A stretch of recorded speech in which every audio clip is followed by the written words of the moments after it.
ടെർ ചെറിയ മോഷണങ്ങളൊക്കെ നടത്തി ജീവിക്കുന്ന ഒരു പയ്യനാണ്. അവന് സ്വന്തമായി ഒന്നും തന്നെയില്ല. പക്ഷെ അവൻ ആകെ ആഗ്രഹിച്ചത് സ്നേഹിക്കപ്പെടാൻ വേണ്ടി മാത്രമായിരുന്നു. അവൻ സ്നേഹിക്കുന്ന പെൺകുട്ടി മൈൽഡ് ഒരു സെക്സ് വർക്കറാണ്.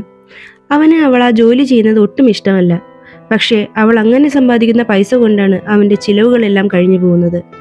ടെർ മൈൽഡിനെ വളരെയധികം പ്രണയിക്കുന്നുണ്ട്. പക്ഷേ അവൾക്കവൻ ജസ്റ്റ് ഒരു ബോയ് ഫ്രണ്ട് മാത്രമാണ്. മൈൽഡ് മറ്റുള്ളവരോടൊപ്പം പോകുന്നത് അവന് സഹിക്കുമായിരുന്നില്ല. ഒരു ദിവസം അവന് നിയന്ത്രണം തെറ്റി. അവളുടെ ഒരു കസ്റ്റമറെ ആക്രമിച്ചു. പോലീസ് പിടിച്ചു. ജയിലിൽ നിന്നും മടങ്ങി വന്നപ്പോൾ അവൾ കണ്ടത് മൈൽഡ് അവൻ്റെ തന്നെ ഒരു ഫ്രണ്ടിൻ്റെ കൂടെയാണ് ഇപ്പോൾ താമസമെന്നായിരുന്നു. മൈൽഡിനെ തിരിച്ചു കിട്ടാൻ പണമുണ്ടാക്കാൻ എന്തും ചെയ്യാൻ തയ്യാറായിരുന്നു അവൻ. മൈൽഡിൻ്റെ പുതിയ ബോയ് ഫ്രണ്ടിന് അവളോട് ആത്മാർത്ഥതയൊന്നുമില്ലെന്ന് അവൻ മനസ്സിലാക്കി.